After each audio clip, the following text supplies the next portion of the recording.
মধ্যে মানুষের মধ্যে আকর্ষণ জিনিসটা বন্ধ করা যায়? আচ্ছা আপনারা বলেন, একটা বাতি, সেটা হলো ধরেন সূর্য, এটা যেটা জ্বালাইছে সে কে বলেন? জোরে বলেন কে? যে চারটা আমরা চোখের সামনে দেখি, সেই চারটা উপস্থাপন করছেন কে? উপরে জ্বালাইছেন কে? নিবান কে? জোরে বলেন। যেই বাতিটা আল্লাহ জ্বালায় দুনিয়ার মানুষের, ওই বাতি নিবানোর ক্ষমতা আছে নাকি? জোরে বলেন। এই মুসলমান জোরে বলেন, আছে নাকি? আল্লাহ তাআলা মানুষের অন্তরের মধ্যে হেদায়েতের নূর দিবেন, এটাই বাস্তব। আল্লাহ মানুষের অন্তরের মধ্যে হেদায়েতের নূর দিবেন।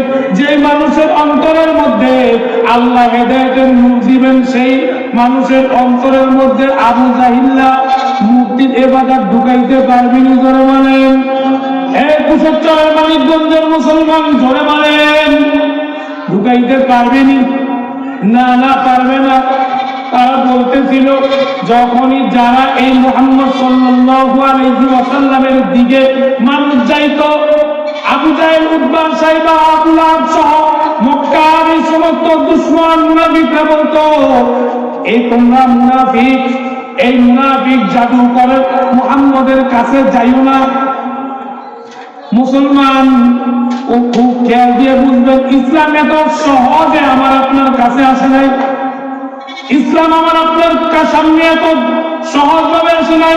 যদি দেশটা স্বাধীন করার জন্য ৭১ যদি হাজার হাজার মানুষ শহীদ হইতে পারে, তাহলে ইসলামের বিজয় লাভ করার জন্য, পাতে মক্কা করার জন্য কত মুসলমানের রক্ত ঝরছে বলেন?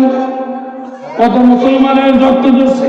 এই ২৪-এর গণঅভ্যুত্থানে যদি হাজার হাজার পোলাপানের রক্তের বিনিময় যদি আমরা ২৪-এর স্বাধীনতা পাই, তাহলে বলেন মক্কা বিজয় হওয়ার পরে ইসলামের এই ঝান্ডা, আমি যে মুসলমান, আপনি যে মুসলমান, এটা পাওয়ার জন্য কত রক্ত ঝরছে?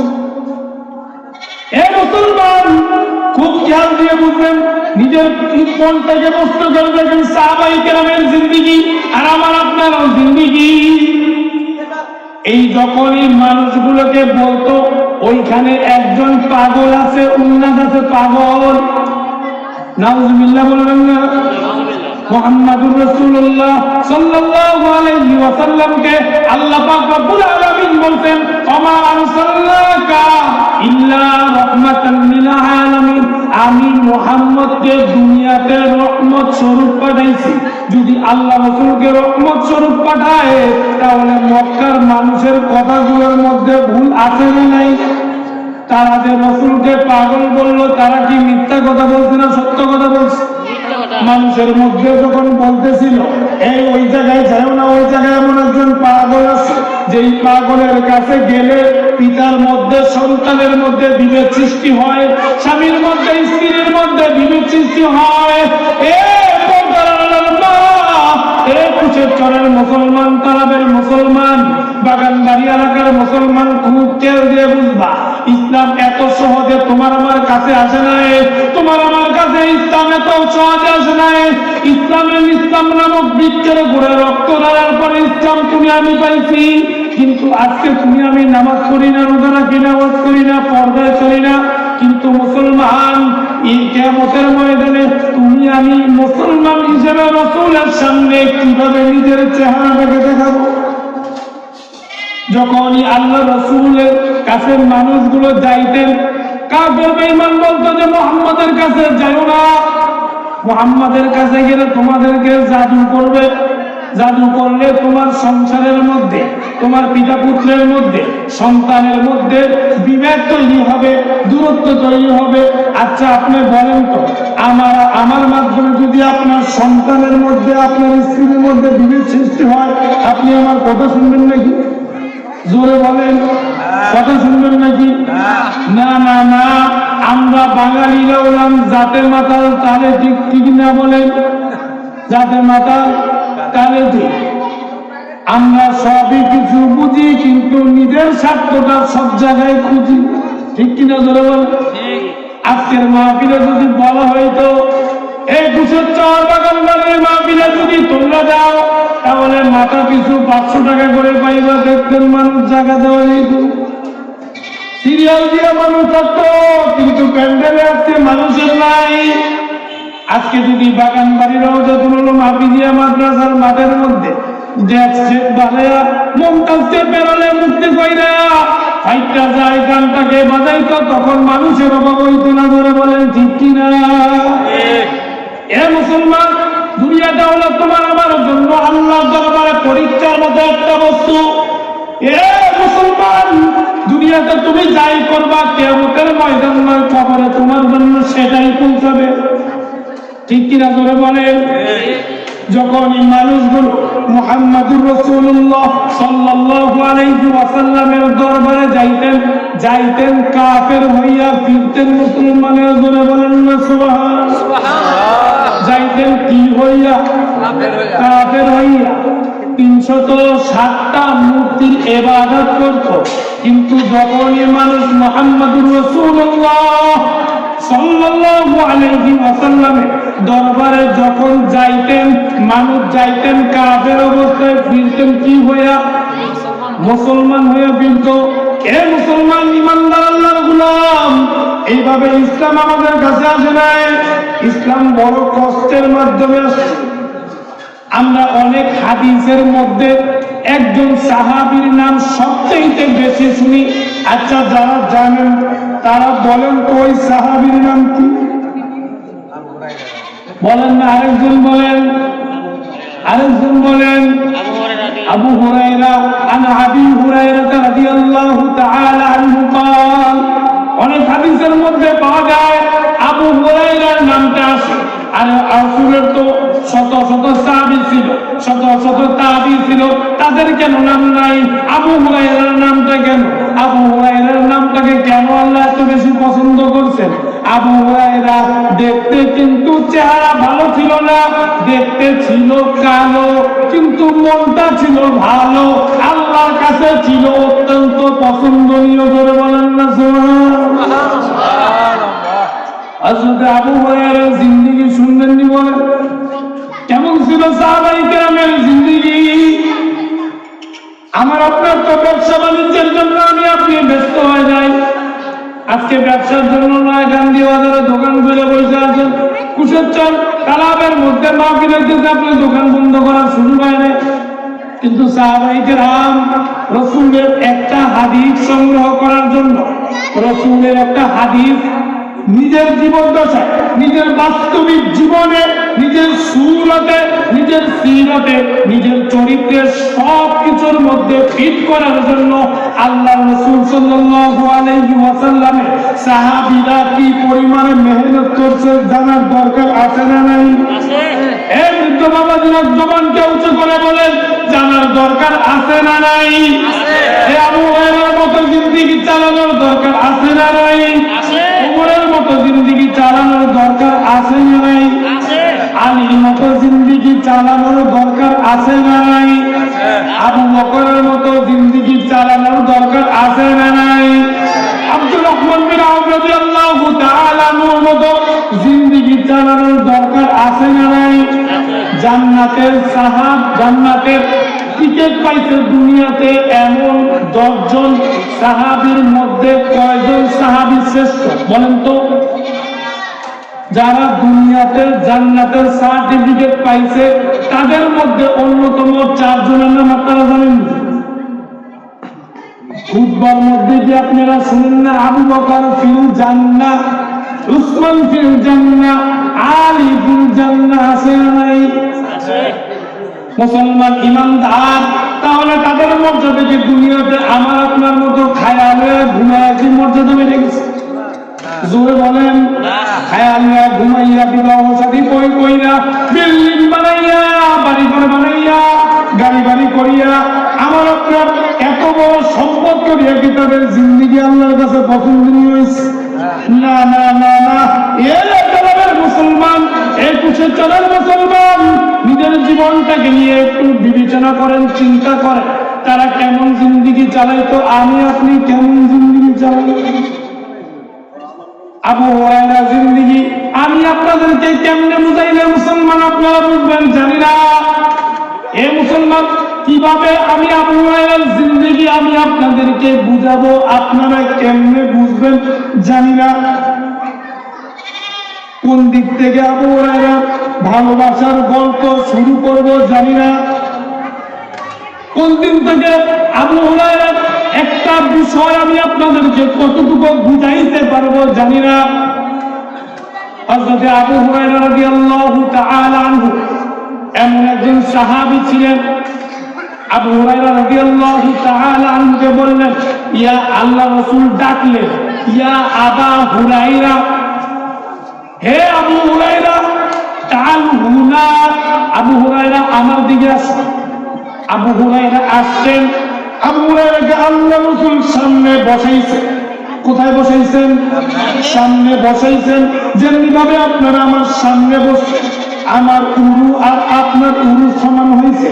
আবু হুরায়রাকে আল্লাহর নবী সরকার দু আলম নবী মুহাম্মদুর রাসূলুল্লাহ সাল্লাল্লাহু আলাইহি ওয়াসাল্লাম আবু হুরায়রাকে বললেন, আবু হুরায়রা ইজলিস, ইয়া আবু হুরায়রা বসো আমার সামনে।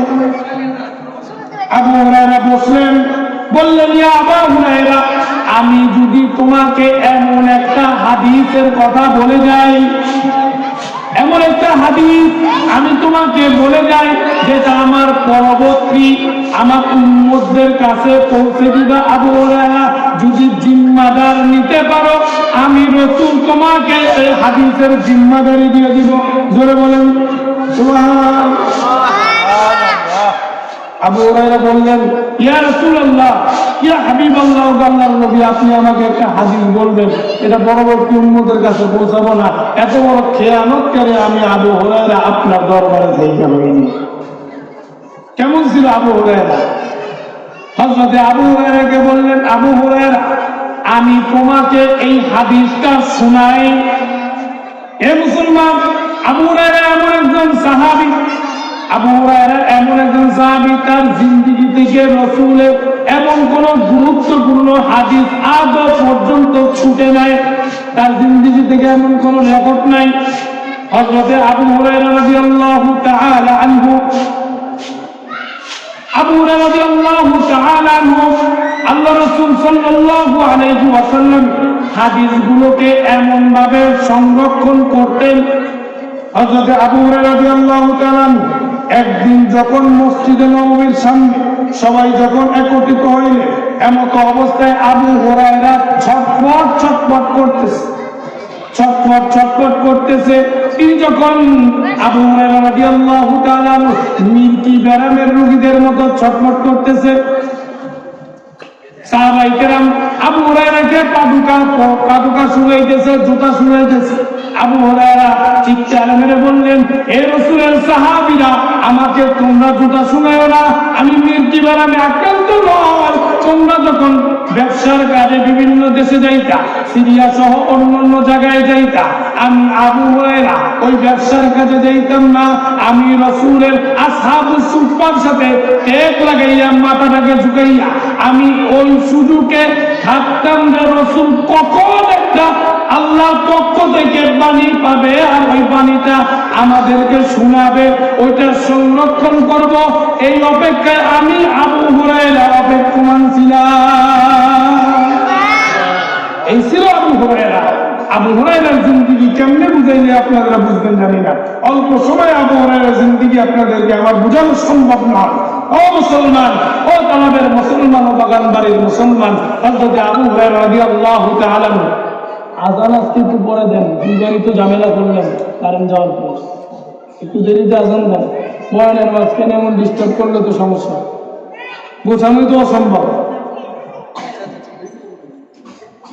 হে মুসলমান, খুব খেয়াল দিয়ে বুঝবেন, আবু হুরায়রা রাসূলের সামনে বসলেন।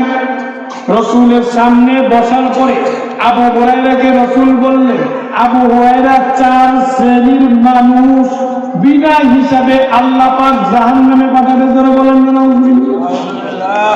কয় শ্রেণীর মানুষ? চার শ্রেণীর মানুষ।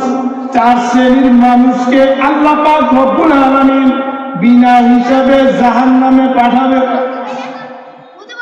আবু হুরায়রা বললেন, ইয়া রাসূলুল্লাহ, এটা কিভাবে সম্ভব? আপনার উম্মতরা জাহান্নামে যাবে, এটা কিভাবে সম্ভব? বললেন, তোমাকে জানাইয়া দেই, আমার পরবর্তী উম্মতগুলোর কাছে আমার এই বাণীগুলো পৌঁছে দিবা। যেই 4 শ্রেণীর মানুষগুলো দুনিয়াতে জাহান্নামে টিকিট পাইবে, তারা জাহান্নামে চলে যাবে, তাদের কোনো হিসাব আল্লাহ শুনলেন না। তাদের মধ্যে কোন মানুষগুলো? 1 নাম্বার হলো ওই দানবী, 1 নাম্বার হলো ওই দানবী। ও আবু হুরায়রা, ওই দানবীর যেই ব্যক্তি দান করত, কেবলমাত্র আমি মাদ্রাসায় দান করলাম, কুশের বাগান বাড়ি রওজাতুল উলুম হাফিজিয়া মাদ্রাসায় দান করলাম, আমাকে মানুষ দানবীর বলবে। আমার বাবা এলাকার মধ্যে অনেক দানবীর ছিল, আমি দান করছি। বাবা এলাকার মধ্যে যাকাত দিলেই তো লাইন দিয়া যাকাতের কাপড় মানুষের কাছে দিত। এটা যদি এই রীতিটা তৈরি করতে না পারি, তাহলে বাবার ইজ্জত থাকলো না, বংশের একটা সম্মান থাকলো না। আছে না এই সমাজ? ওই কাপড় আনতে যাই একজনের পাড়ার নিচে বইরা আরেকজন বইরা দেয়, আছে না নাই? এ মুসলমান, আল্লাহ নবী বলছেন ওই দানবী কে আল্লাহ রাব্বুল আলামিন কিয়ামতের ময়দানে রাখবে। এ দানবী, তুমি কেন দান করছো? বলবেন আল্লাহ, আমি দান করছি আপনার সন্তুষ্টির জন্য। বলবেন না না, তুমি মিথ্যা বলতেছো, তুমি আমি আল্লাহর সন্তুষ্টির জন্য দান করো নাই, বরঞ্চ মানুষ তোমাকে দানবীর বলবে। তোমার বাবা জমিদার ছিল, তোমার বাবা দান করছে, এখন তুমিও দান করতেছ, জমিদারের পোলা দান করতেছে, এলাকার মধ্যে সুনাম হবে, এলাকার মধ্যে তোমার যশ খ্যাতি হবে, এলাকার মধ্যে তোমার একটা সম্মান তৈরি হবে, এই জন্য দান করছো। না না, আমি আল্লাহর কাছে তোমার এই দানটা পছন্দ হয় নাই, বরং যাও যাও, একই সাথে আল্লাহ আযাবের ফেরেশতাকে বলবে তাকে জাহান্নামে নিক্ষেপ করো। আর জোরে বলেন না নাউযুবিল্লাহ। মুসলমান, দুনিয়াটা এত সোজা নয়। আরো কয় শ্রেণীর মানুষ আছে বলে? আরো কয় শ্রেণীর মানুষ? আরো 3 শ্রেণীর মানুষ আছে। ডাক দিবে হাজী সাহেব, ওই হাজীকে ডাকা হবে, হাজী সাহেব কেন হজ করছেন? হাজী হজ করে যাইছে, দুনিয়ার আকাম কাম করে সুদে টাকা লাগায়। হাজী সাহেবকে ডাকা হবে, হাজী সাহেব পাতলা দাড়ি নিয়ে জুব্বা পয়রা মাথার মধ্যে রুমাল একটা দিয়া ঘুমটা দিয়ে আসছেন, সুদে টাকা লাগাইছেন, আকাম কাম করে এলাকার মধ্যে বেড়াইছে। হাজী সাহেব হিসেবে মানুষ হাজী সাহেবের সম্মান করছে, আকাম করার মতো শেষ ছিল না। হাজী সাহেবকে ডাকা হবে, হাজী তুমি বলো বাজি হজ করছো কেন? রাগ করতেছেন আপনারা?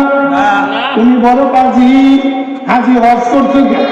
বলবে আল্লাহ হজ করছি আপনার সন্তুষ্টির জন্য। আল্লাহ আল্লাহ বলবে না না, আমি আল্লাহর সন্তুষ্টির জন্য হজ করো না, বরং মানুষ তোমাকে হাজী বলবে, নামের আগে আল হাজ লাগাইবা। ধরে বলেন ঠিক কিনা? আছে নামের আগে আল হাজ লাগায়। হজ কবুল হয়েছে কি না হয়েছে তার নিশ্চয়তা নাই। এ মুসলমান, হাদিসের কথা রাসূল যেটা বলে গেছেন সাহাবীদের মাধ্যমে, যে সাহাবীদের মাধ্যমে আমাদের কাছে আসছে, সেই ঘটনা আমি আপনাদের সামনে উপস্থাপন করতেছি। বলবে যে হাজী হজ করছে কেন? বলবে আল্লাহ হজ করছে আপনার সন্তুষ্টির জন্য। নামে বাজি না, যা যা জাহান্নামে। হাজী সাহেব জাহান্নামে চলে যাবে। হাজী সাহেব বেবিনা হিসেবে জাহান্নামে নিক্ষেপ করবে, কারণ টাকার মধ্যেও ছিল হারাম, সুদে টাকা লাগাইতো, ওইটা দিয়ে হজ করছে, মানুষ আল্লাহ করে রাখবো। হাজী সাহেব কইব আকাম কাম কইরে বেড়াইব, যত ধরনের উৎসবী বান্ধবী করে বেড়াইব, মানুষ হাজী হিসাবে নোট করে দিব। সমাজে আসে না নাই? কি কুশের চরের মানুষ, আপনারা কি রাগ করতেছেন নাকি? এ মুসলমান, আবার ডাকা হবে ওই শহীদকে। 3 নাম্বার হলো শহীদ। শহীদ ব্যক্তিকে ডাকা হবে, এই তুমি কেন শহীদ হইছ? তুমি কেন শহীদ হইছ? যুদ্ধ থেকে ফিরে গাজী হইছ? বলবে আল্লাহ আপনার দিনকে আপনার জমিনে উপস্থাপন করার জন্য, প্রতিষ্ঠিত করার জন্য আমি শহীদ হইছি। আল্লাহ বলবে না না, তোমাকে শহীদ বলবে মানুষ, তুমি আল্লাহর সন্তুষ্টি নিয়ে যুদ্ধের ময়দানে যাও নাই, মানুষ তোমাকে শহীদ বলবে, তোমার প্রজন্মকে সম্মান দিবে, তোমার প্রজন্মকে মানুষ মাথায় নিয়ে রাখবে। তোমাকে বাহবা দিবে, এই জন্য তুমি শহীদ হয়েছো। কিন্তু ভিতরে ভিতরে তোমার স্বার্থ ছিল। কারণ ইন্নামাল আমালু বিন্নিয়াত, সমস্ত কাজ নির্ভর করে কিসের উপরে বলে? নিয়তের উপরে। আপনি যেই নিয়ত করে কাজ করবেন ওই নিয়ত অনুযায়ী আল্লাহ আপনাকে ফল দিবে, ধরে বলেন ঠিক কিনা? কিন্তু নিয়তের মধ্যে গরমিল তো শহীদকেও জাহান্নামে যেতে হবে। শহীদকে ডাকবে, তুমি কেন শহীদ হয়েছে? বলবে আল্লাহ আপনার সন্তুষ্টির জন্য শহীদ হয়েছি। আল্লাহ বলবেন না না, আমার সন্তুষ্টির জন্য শহীদ হবে না, যাও যাও জাহান্নামে যাও। ডাকা হবে সর্বশেষ, সর্বশেষ আমার মতো একজন আলেমকে ডাকা হবে। এ উলামায়ে কেরাম, এ আলেম, এ মুফতি মুহাদ্দিস, তুমি কেন আলেম হইছো? তুমি কেন আলেম হইছিলা? বলবে আল্লাহ বাল্লিগু আন্নি ওয়ালাউ আয়া। আলেম তো হাদিস জানে, হাদিস পাইনা দিবে আল্লাহর সাথে। আল্লাহ আপনি তো বলছেন আমার পক্ষ হতে একটি বাণী হলো পৌঁছে দাও। দিন প্রচারের নিয়তে আল্লাহ আপনার সন্তুষ্টির জন্য দিনকে মানুষের কাছে পৌঁছেছি। আল্লাহ বলবে না না, মানুষ তোমাকে মুফতি বলবে, মুহাদ্দিস বলবে, মুফাসসির বলবে।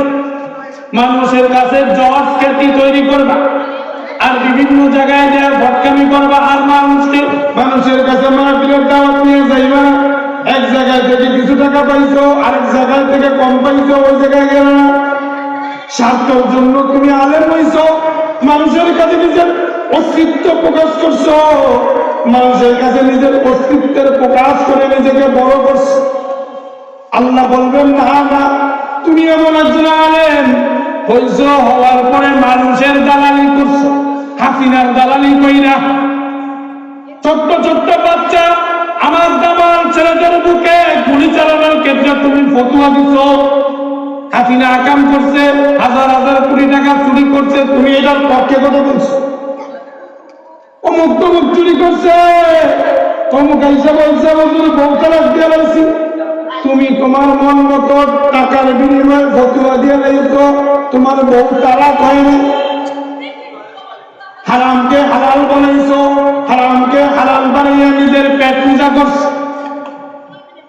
এমন এমন করে ওই আলেমকে ডাকা হবে, তুমি তোমার পেট পূজা করছো, তুমি তোমার দ্বীন এবং ইসলাম এবং তোমার ঈমান অনুযায়ী আমল করো না। মুসলমান আলেমকে জাহান্নামের মধ্যে নিক্ষেপ করা হবে। হযরত আবু হুরায়রা রাদিয়াল্লাহু তাআলা আনহু এইভাবে যখন এই দিনে রাসূলের এই কথাগুলো শোনার পরে পরবর্তীতে অপর একজন সাহাবীর কাছে যখন এই হাদিস বলতে গেছে, সাহাবীকে ওই হুবহু রাসূলের যেভাবে রাসূলের হাদিসটা শুনাইছেন সেইভাবে তাকে মুখামুখি বসাইছেন। বসানোর পরে সাহাবী তার মুখামুখি বসে বলছেন, তাহলে রাসূলের হাদিসটা আমাকে শোনাও। যখনই শুনাইতে গেছেন আবু হুরায়রা অজ্ঞান হয়ে গেছে। আবার পানি দিয়ে আবু হুরায়রার জ্ঞান ফিরেছেন। আবু হুরায়রা আবার জ্ঞান ফিরতে পারে, আবার যখন শুনাইতে গেলেন আবার অজ্ঞান হয়ে গেলেন। আবার যখন শুনাইতে গেলেন আবার অজ্ঞান হয়ে গেলেন। তখন বললেন, এ রাসূলের সাহাবী আবু হুরায়রা, আপনি মেহেরবানি করে আমাকে হাদিসটা শোনান। আপনি যতক্ষণ পর্যন্ত হাদিসটা না শোনাবেন, যেভাবে অজ্ঞান হইতেছেন আমার তো ভয় লাগতেছে। এ কেমন হাদিস রাসূল দুনিয়াতে আমাদের জন্য রেখে গেছে? এটা বোঝানোর মাধ্যম হলো, ও বৃদ্ধ বাবাজি, হজ করো, গাজী হওয়ার দান করো, আর যাই করো না কেন, দুনিয়াতে আল্লাহর সন্তুষ্টি নাই তো তোমার ওই কাজের মধ্যে কোনো বরকত থাকবে কি বলেন? এজন্য আমাদের প্রত্যেক কাজের মধ্যে আল্লাহর সন্তুষ্টি দরকার আছে না? দরকার আছে না? আমি আপনাদের সন্তান হয়ে কিছু কথা বলে গেলাম, রাগ করেন না, কথাগুলো কোরআন থেকে বলছি। কারণ আল্লাহ আমাকে জবাব দিতে হবে আল্লাহর দরবারে। তোমার পিতার বয়সী তোমার এলাকার মুরব্বীদের সাথে তুমি পয়সা কোরআনের তালিম দিলা, কতটুকু আমল করলা, কতটুকু আমল করলা, বা তাদেরকে কতটুকু তালিম দিলা এবং যে তারা কতটুকু আমল করলে এটা জবাব দাও। মুসলমান সন্তান হিসেবে দাওয়াত দিচ্ছেন, আমার পক্ষ থেকে আপনাদের কাছে দিনের বাণীগুলো পৌঁছে দেওয়া আমার দায়িত্ব। আমার বাবা কিভাবে চলবে। আমি চাই আপনি যদি আমার চাচা হন, আপনি হন জান্নাতি। আমি চাই আপনি যদি আমার বড় ভাই হন, আমি আপনাকে নিয়ে জান্নাতে যাই। আপনি যদি আমার ছোট ভাই হন, আমি চাই আপনাকে নিয়ে জান্নাতে যাই। আপনি যদি আমার বড় ভাই হন, আমি চাই আপনাকে নিয়ে জান্নাতে যাই। এই পর্দার আড়ালে মা, আপনি যদি আমার মা হন, আমি চাই আপনাকে নিয়ে জান্নাতে যাই। আমি যদি আপনার নাতি হই, আমি চাই আপনি হন জান্নাতি। আমি যদি আপনার ভাই হই, আমি চাই আপনি হন জান্নাতি। মুসলমান, এই জন্য আমাদের জান্নাতে যাওয়ার ইচ্ছা আছে না নাই? জোরে হাত উঠে বলেন আছে না নাই? আল্লাহকে হাত উঠে বলেন আল্লাহ জান্নাতে যাওয়ার ইচ্ছা আছে। আমলগুলো করবো তো ইনশাআল্লাহ। যে আমলগুলো আপনি এতদিন পর্যন্ত করেন নাই, ধরেন চাচি আপনারা 40 বছর যাবত ভালোবাসা দেয় নাই, আমলগুলো করবেন তো চাচি দেখবেন পরের দিন থেকে আপনারা ভালোবাসবে। আমলগুলো করবেন তো ইনশাআল্লাহ। প্রতিদিন আপনি 100 বার দুরূদ শরীফ সাল্লাল্লাহু আলাইহি ওয়াসাল্লাম, সাল্লাল্লাহু আলাইহি ওয়াসাল্লাম, সাল্লাল্লাহু আলাইহি ওয়াসাল্লাম কয়বার? 100 বার। কয়বার? 100 বার। লা হাওলা ওয়ালা কুওয়াতা ইল্লা বিল্লাহ 99 বার। কয়বার? লা হাওলা ওয়ালা কুওয়াতা ইল্লা বিল্লাহ কয়বার? 99 বার। আরেকবার বলবেন লা হাওলা ওয়ালা কুওয়াতা ইল্লা বিল্লাহিল আলিয়্যিল আযীম কয়বার হলো? 200 বার। আর আবার 100 বার দুরূদ শরীফ করবেন। এমনটা করবেন, ঘরে তো অভাব থাকবেই না, বরং চাষিরা যত গিফট দিবেন, যত ভালোবাসা দিবেন, তত দেখবেন ঘরের মধ্যে বরকত দিয়ে আল্লাহ ভরপুর করে দেবেন। সবাই বলেন না সুবহানাল্লাহ। আজকে থেকে ঘরের দরজা দেয়া চাষিরা তো কোনোদিন সালাম দেন নাই, সময় অনেক কম। আমিও দেরি করে ফেলছি, আমার গাড়ি নষ্ট হয়ে গেছে, দেরি করে ফেলছি, সময়ও কম, যেহেতু আজানের সময় গেছে আমলটা দিয়ে যাই। যে সূরা ইখলাস আমি আপনাদের সামনে উপস্থাপন করেছিলাম, তেলাওয়াত করেছিলাম, এই আমলটা জানার দরকার আছে না? যেটার মধ্যে আল্লাহ বরকত ঘোষণা দিয়েছেন, সেটা আমলটা কেমন হতে পারে? এই জন্য আজকে ঘরের দরজায় যাবেন, যাইয়া জুমে সরে একটা সালাম দিবেন। চাচি হয়তো খুশি হয়ে যাবে, জোয়ান বয়সে সালাম দিলে না, বুড়া বয়সে কি মনে করে সালাম দেয়, ভালোবাসা আবার কোন দিকে। কিন্তু এটার মধ্যে সব আছে না? সালাম দেওয়ার পরে এরপরে সূরাতুল ইখলাস পকেটে হাত দিবেন, হাত দিয়া 3 বার করবেন। কয়বার? 3 বার। কয়বার? এভাবে 40 দিন আমল করবেন, আল্লাহ আপনার কিয়ামত পর্যন্ত পকেট খালি করবেন। করবেন তো আমল? এটা সূরা ইখলাস, কোরআনের আমল, আমার বানানো, আমার বাপ দাদার বানানো আমল। এটা রাসূল দিয়ে গেছেন, আমলগুলো করবেন তো ইনশাআল্লাহ। আল্লাহ রাব্বুল আলামিন, আমি বলনে ওয়ালা, আপনারা শুননে ওয়ালা, আমি আপনাদের সন্তান। এই যে ইমাম ভাই বসে আছে সামনে, আমার সবচেয়ে প্রিয় মানুষ। এই যে মাঠে গেলাম, ওনার কাছ থেকে কয়টা ফুটবল নিয়েছি কোন